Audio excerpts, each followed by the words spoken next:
Shalom, selamat berjumpa kembali dalam layanan audio Sahabat Seperjalanan. Hari ini adalah hari Minggu 13 April 2025. Tema renungan saat teduh kita dengan judul Sengsara atau Menderita itu Sementara. Firman Tuhan terambil dalam Roma 5 ayat yang ketiga sampai dengan kelima. Dan bukan hanya itu saja, kita malah bermegah juga dalam kesengsaraan kita.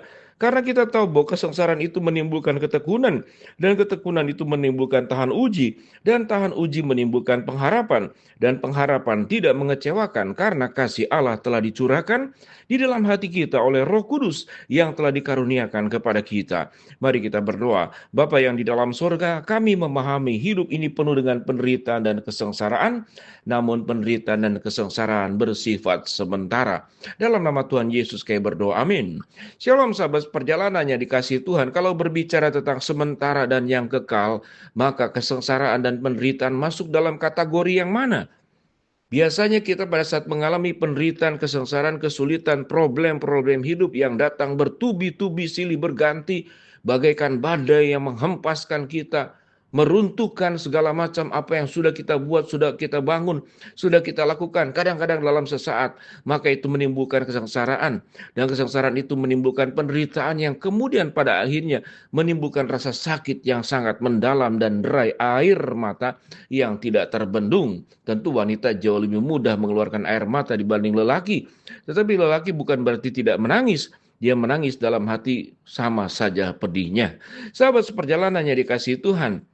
Sengsara dan menderita, apakah kemudian itu sifatnya kekal? Kalau kita berbicara secara medis, secara kedokteran, maka hidup manusia yang namanya penderitaan, karena kita mengalami sebuah kehidupan, kita bisa merasakan lapar tatkala tidak minum, tidak makan, kita akan merasakan haus tatkala kita tidak minum, kita akan merasakan sakit tatkala terluka, terbentur, tersayat, atau ada luka yang terbuka, apalagi kemudian luka dalam bentuk yang sangat lebih berat. Kecelakaan yang menimbulkan patah tulang, bahkan kemudian darah yang tercurah.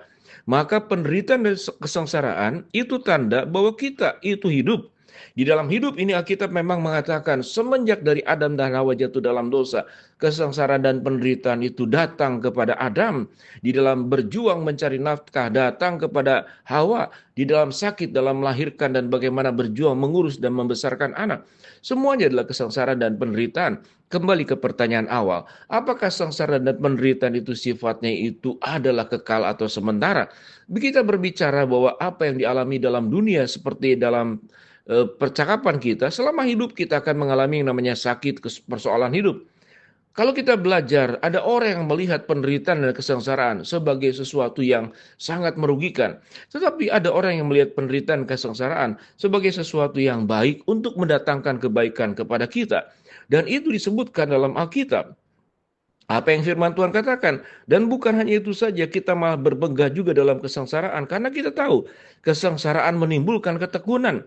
Ketekunan menimbulkan tahan uji. Dan tahan uji itu menimbulkan pengharapan.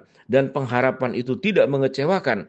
Karena kasih Allah telah dicurahkan di dalam hati kita oleh Roh Kudus yang telah dikaruniakan kepada kita. Kalau kita berbicara mengapa kita menyuruh anak-anak sekolah. Sekolah itu membuat anak-anak menderita, membuat anak-anak sengsara, harus buat PR, harus berhadapan dengan guru yang killer, kemudian harus bangun pagi, harus tepat waktu. Kalau tidak taat, tidak ikut aturan, maka akan ada skorsing, ada dampak dan juga hukuman yang diterima oleh anak, dan tentu mengait dengan orang tua yang akan susah tatkala anak mengalami. Mengapa kita tetap memaksakan anak sekolah sekalipun itu menderita?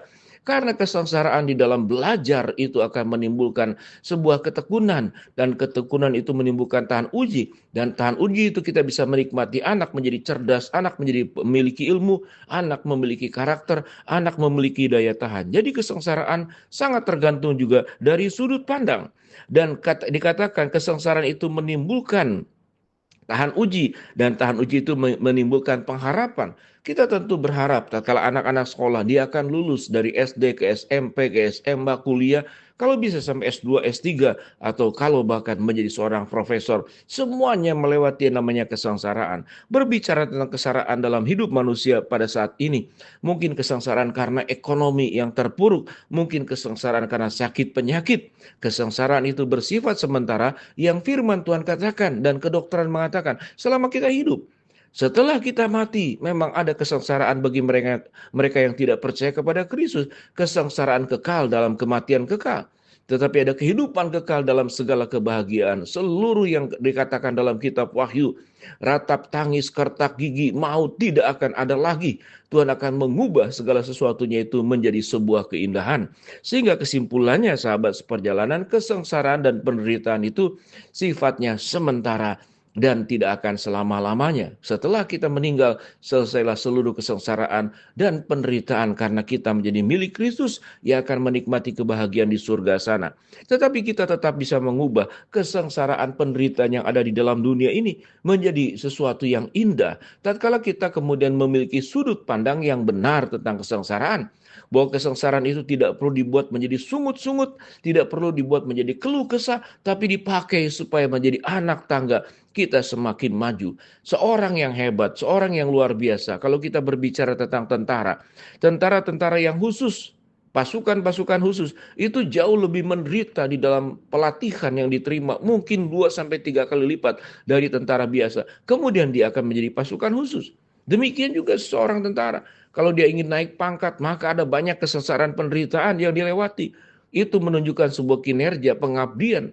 Ada kemudian prestasi, lalu timbullah pengangkatan kembali dirinya dari prajurit biasa, mungkin jadi kapten, dari jadi letkol, jadi brigjen, kemudian jadi jenderal, bintang 1, bintang 2, sampai ke bintang 5. Kesengsaraan dan penderitaan di dalam dunia memang kita harus hadapi. Namun, apakah kita mau bertekun, menyikapi, mengolah kesengsaraan penderitaan itu, menjadikan dampak baik kepada kita? Kita akan meniti kehidupan yang semakin baik lewat kesengsaraan, lewat penderitaan. Tetapi kalau kesengsaraan dan penderitaan menjadi keluhan, menjadi keluh kesah, lalu kemudian menjadi menyalahkan lingkungan, menyalahkan keadaan, menyalahkan orang lain, lalu menyalahkan Tuhan, kesengsaraan akan tambah semakin sengsara, penderitaan akan semakin menderita yang menimpa kepada hidup kita.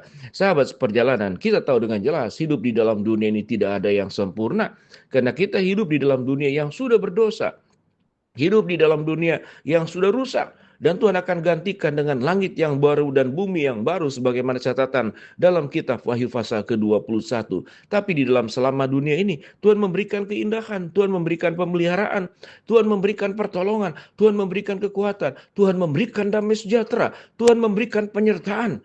Dan Tuhan menjadi kota benteng kita yang teguh, tempat pertolongan kita, sauh yang aman buat kita, menjadi pokok anggur di mana kita bisa tumbuh dengan baik bersama dengan Tuhan. Sehingga prinsipnya kesengsaraan itu bisa diubah menjadi sesuatu keindahan, kesengsaraan itu menjadi titik balik agar kita yang terpuruk menjadi meningkat dengan lebih baik di dalam pertolongan Tuhan. Dan semua kesengsaraan dan penderitaan di dalam dunia ini satu hari kelak akan berakhir, karena dunia ini sementara, kita akan masuk dalam kekekalan. Mari sahabat seperjalanan, kita menyikapi kesengsaraan secara tepat dan benar. Mari kita lebih banyak bersyukur.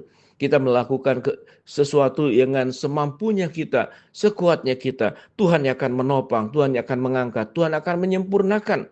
Tuhan akan berjalan lebih depan daripada kita. Kita hanya diminta oleh Tuhan melakukan bagian kita. Dan Tuhan akan memberikan kekuatan kepada kita untuk menjadi pemenang-pemenang dalam kehidupan ini. Bukan menjadi pecundang dan orang-orang yang kalah menghadapi kesengsaraan. Mari kita berdoa. Bapa dalam surga, mau berdoa buat sahabat seperjalanan yang sakit, Tuhan jamah sembuhkan. Sahabat seperjalanan yang sedang menghadapi masalah, Tuhan bukakan jalan. Sahabat seperjalanan yang sedang berdoa mengharapkan sesuatu, Tuhan kabulkan dengan cara dan waktu Tuhan yang terbaik. Dalam nama Tuhan Yesus kami berdoa, amin.